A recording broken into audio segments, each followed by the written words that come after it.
Hey, what's up? Welcome to a non-noted video. Today, we are going to be reacting to was juicewrld being extorted. For this intro, I'm just going to say I'm a big juicewrld fan, and I've been a big juicewrld fan since I was like 12. So, and I'm 19 now, so it's been a minute. Like, in a minute, it's going to be like I've been listening to juicewrld for like 10 years at this point.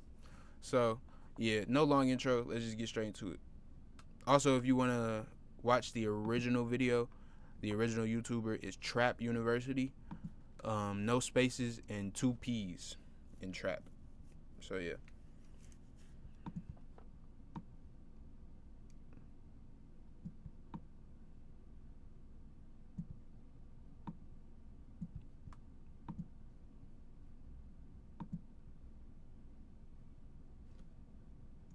One of the first things I heard after juicewrld's passing was that the pilot on the private jet that he chartered to fly back to Chicago had tipped off law enforcement that there were several illegal items being carried on a plane, and this is why the police were waiting for him when he landed. But then I found out that a month before any of this happened, his flight from Los Angeles to Sydney, Australia was searched by federal agents because he was I never knew that.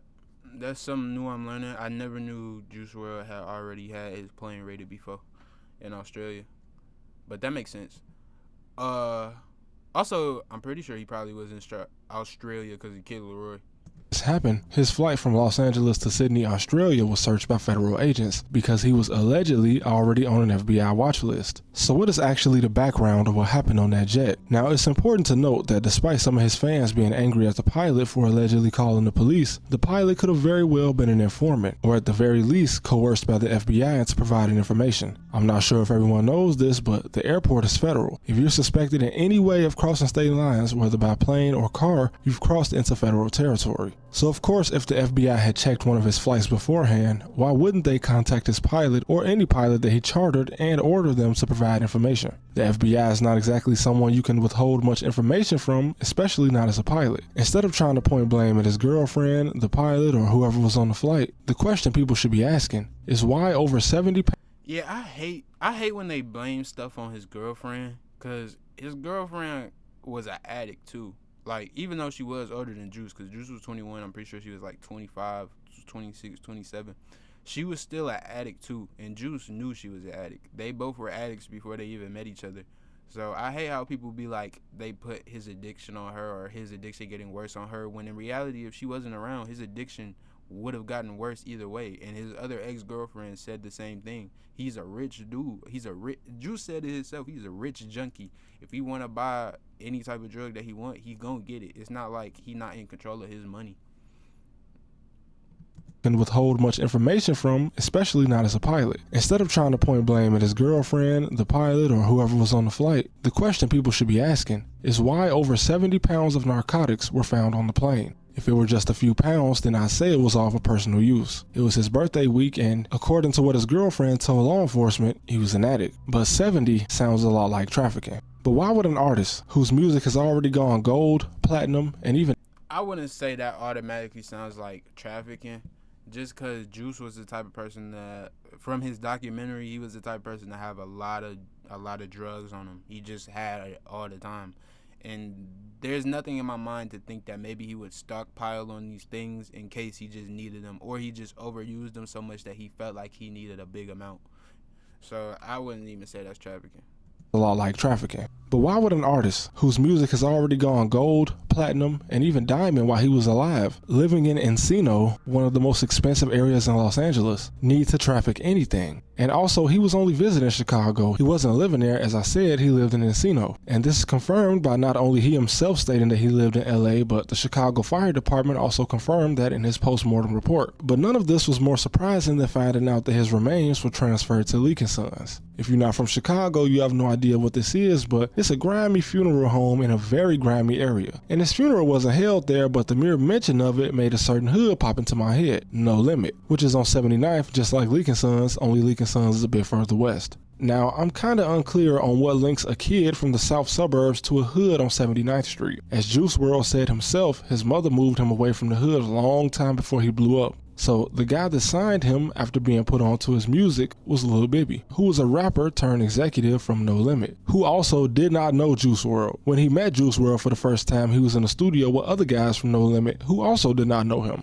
Now, I'll admit that while he was alive, I always thought his association with No Limit was strange. Just being from the city, the suburbs are their own world, and typically the only way you see a guy from the suburbs heavily associating himself with a neighborhood in the inner city is if there was some type of family ties. For instance, there are usually different branches in a family, and a lot of people that grew up in the hood have cousins that grew up middle class in the suburbs. I have family all over the country, from the hood in Memphis to the suburbs in the valley on the west coast. Now, I don't believe that Bibby is as affiliated with No Limit as he once was, since he really has been playing the executive role for a while, far removed from Chicago. But the guys introduced to Juice WRLD due to his affiliation with Bibby are not executives living in mansions. They are very much guys that were still in the streets. So what use would a millionaire raised in the suburbs be to a street gang? Well, in 2022, 3 Army soldiers along with several other people were accused of trafficking weapons to fuel a gang war, which also took the life of a No Limit associate, proving that even with how disorganized gangs are in Chicago, at least some blocks have enough money flowing through them to get certain people in certain positions to acquire things for them. And if what I speculate is true, it's not hard to believe that Juice WRLD was just being used by somebody for his money and access to private flights. The streets are a cold place, and when you're dealing with people at that level, they'll happily take advantage of you and find the right guy to send you the proposition you can't refuse. When I saw a video of Juice WRLD freestyling and he was actually disrespecting dead people, including some of No Limit ops, I knew there was some type of follower activity going on. Again, he's from the suburbs, and although some suburbs are... Yeah, I feel like a lot of times Juice's mentality was kind of a follower mentality. I never really realized it too much because obviously I was listening to him when I was like 12 and he was like 19. So it was kind of like, it's like you're not going to see older people that much as followers. But now that I'm like close to his age, I can see like that influence that Future had on him is what caused him to do Perks and Lean. And he was influenced by Chief Keef too, so, and G Herbo, so he was probably bound to try to get into that type of realm. And also, if you hear about the stuff Juice talks about, he talks about toting guns, shooting people, robbing people, doing all of that. So it's like it's not above the realm of possibility to think that he probably was intrigued by them things. And once he got around these people who lived that life and who actually was down doing that stuff, and they accepted him too, and tried to put him into it, I think that just further like influenced his mind into like dissing and all that other stuff. Of Chicago are dangerous, some are very much not. And he grew up in Homewood, which I would definitely not describe as dangerous or gang infested. So would it be far-fetched to say that some guys from 79th convinced him to bring some weight in for them? I don't believe so. In fact, No Limit Cairo, a character from No Limit, even admitted on No Jumper of all places that he was on the plane with him the day Juice WRLD died. Now, it's important to remember that Cairo is not a rapper. He tried his hand in vlogging on YouTube before he ended up in the feds, but he was strictly known for being a guy in the streets for No Limit. Not a rapper, producer, or anything that has to do with music. And listen, a lot of these guys could have genuinely liked Juice WRLD and become his friends, but that doesn't mean they wouldn't ask him to do something risky. He was 20 and so were a lot of guys around him, and when I was 20, I was in college, so I can't say that I never saw anyone be convinced to do something that would ruin their life if they got caught. And this is the streets, so it's even worse. And there is even a rumor that some of the guys around him took Juice WRLD's watch after he died. And it's not the same, but it just reminds me of Chief Keef having things stolen out of his house because he let people in that he thought were his friends. In reality, most people are just opportunists, especially when you're the one that achieves something that most people only dream about.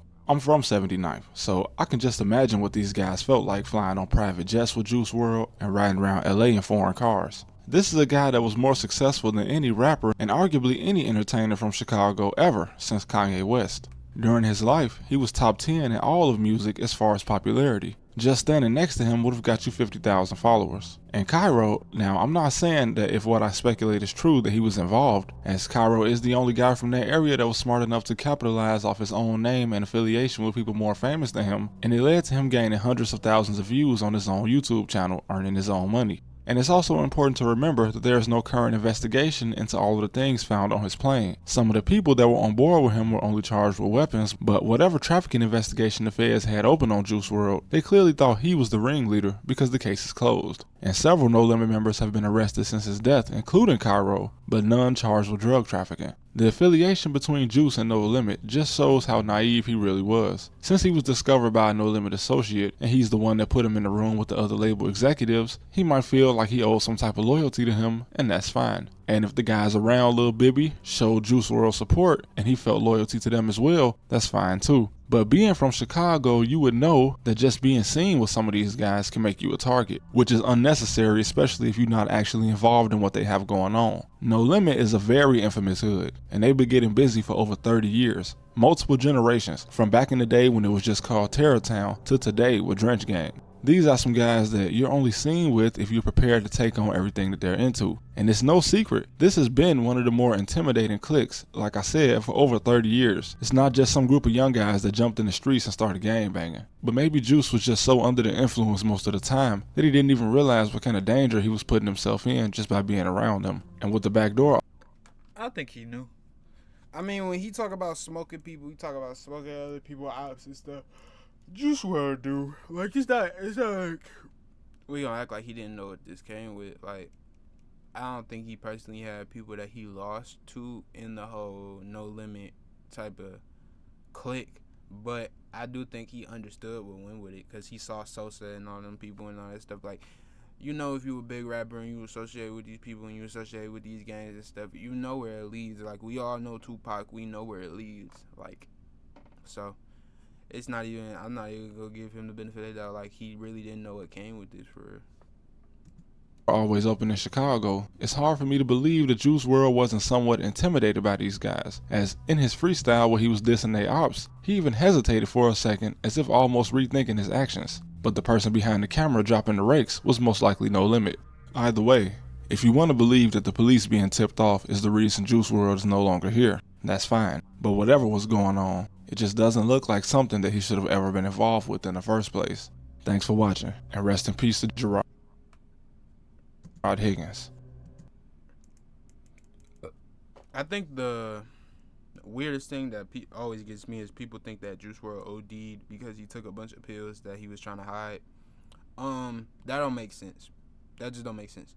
juicewrld was a, like he said, top 10 artist, was basically a pop artist at a point, and was making his label big money. If you know anything about labels, when you are a star and you're making them big money, they're going to get you lawyers. Look at NBA Youngboy. NBA Youngboy commits a lot of crimes, and he gets out because he has good lawyers, and his label is trying to get him out because they understand that he makes them a lot of money. juicewrld had no offenses. He never committed no crimes. That would have been like his first offense. He would have gotten no type of time for that, and he would have had good lawyers to what's the word, to plead his case for him. There was no worry about him going to jail. So him ODing, like, no. He already had a bunch of stuff in his system. Most likely, the flight being raided and all that stuff, it probably spiked his body's, like, what's the word, adrenaline and stuff, or maybe messed with his nervous system or something like that. But all in all, he was gonna OD, if not that day, a couple of weeks ahead, or maybe a month. Like, I don't know if he would have made it through 2020. The way juicewrld was moving was insane, and the stuff he was taking and still surviving was something like different. Like, he was really juggernauting through his addiction, and yeah. But anyway, that's the video. I hope you enjoyed it.